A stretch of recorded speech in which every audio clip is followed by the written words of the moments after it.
Salary के बारे में क्या कहना है आपका? सैलरी कभी आना चाहिए फार्मा में? मैं चाहता हूँ कि हर बंदे की, हर एमआर की सैलरी 1 तारीख को उसके अकाउंट में आ जाना चाहिए, क्रेडिट हो जाना चाहिए। नहीं आए तो एनएसएम से मांग लेना, उसका नहीं, पगार नहीं ज्यादा आने का कारण नहीं है। अगर कंपनी चाहेगी तो टाइम पे पगार दे देगी, लेकिन बहुत सारी फार्मा कंपनी बहुत चालाक होती हैं, बहुत होशियार सोचती हैं कि 10 तारीख को पगार दूंगी तो यहाँ 10 तारीख अगर बंदा छोड़ेगा तो 10 तारीख का पगार नहीं देना पड़ेगा, 10 दिन का पैसा बच जाएगा। बंदे को परेशानी झेलनी पड़ती है और 10 तारीख को पगार आने का चांस रहता है, वो भी नहीं आता है भाई। बहुत जिसको देना है तो 1 तारीख को दे देती है। अरे जाहिर सी बात है, कुछ कंपनी जो होती है ये 30-31 को दे देती है, जो अच्छी टॉप क्लास की कंपनी है। और कुछ लोग साले कारखाने की तरह 10-15 तारीख। अरे क्या 10-15 तारीख? तुम्हारा ईएमआई तुम्हारा बाप भरेगा?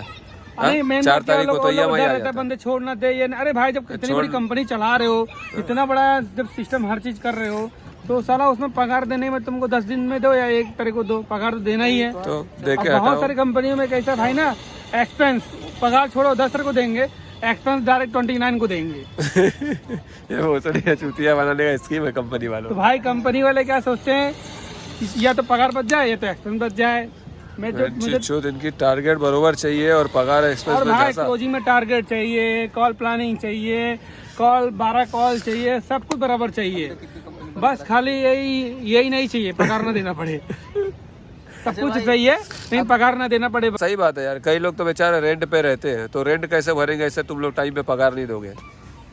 अरे भाई एक बार बता दूं तुमको, मेरा फ्रेंड है, भाड़े पे रहता है बेचारा, उसी पगार आती है, डेट फिक्स रहता नहीं है, पगार कैसे कैसे करके आती है, 7, 8, 10, कुछ डेट फिक्स नहीं है। अब बेचारे का भाड़ा 1 तारीख को देना है।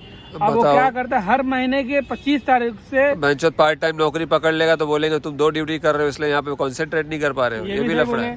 और वो बंदा क्या करता है, पगार जब भाड़े का टाइम 1 तारीख का है, 25 तारीख को पैसा मांगना चालू कर देता है। भाई एक काम 1000 रुपये देना, भाई 2000 देना। तो काम करते हुए भीख मांगना पड़ रहा है। तो इतनी अच्छी कंपनी, फार्मा कंपनी टॉप 10 मतलब अच्छी कंपनी में काम करने के बाद अगर बंदा फार्मा कंपनी का अगर हाथ फैला के बोले भाई 1000 दे दे, 2000 दे दे, हर महीना, वो भी एक दिन नहीं, हर महीना भाड़े पे जो रहता है भाई, एक ईएमआई भी भरना पड़ता है ना यार। ईएमआई भाई उसका अगर एक्स्ट्रा खर्चा है तो ईएमआई भरना पड़ता है। कोई बहन की शादी करने के लिए पीएल लिया है, शादी हो गया घर में, या कुछ बड़ा कुछ मोबाइल भी लेना रहे तो भाई ईएमआई पे ले। जैसा कि आप लोगों ने देखा कि मैंने एक एमआर का इंटरव्यू लिया और कितना दर्द में बेचारा, सैलरी नहीं आ रही है बेचारी की, ऊपर से गांड मार रहा मैनेजर अलग। महीने भर गांड घसने के बाद अगर ऐसा कंडीशन आ जाए कि जेब में पैसे के लाले पड़ जाए, 1 तारीख को नहीं, 2 तारीख को नहीं, 3 तारीख को नहीं, 15 तारीख को पगार दोगे? कारखाना है क्या?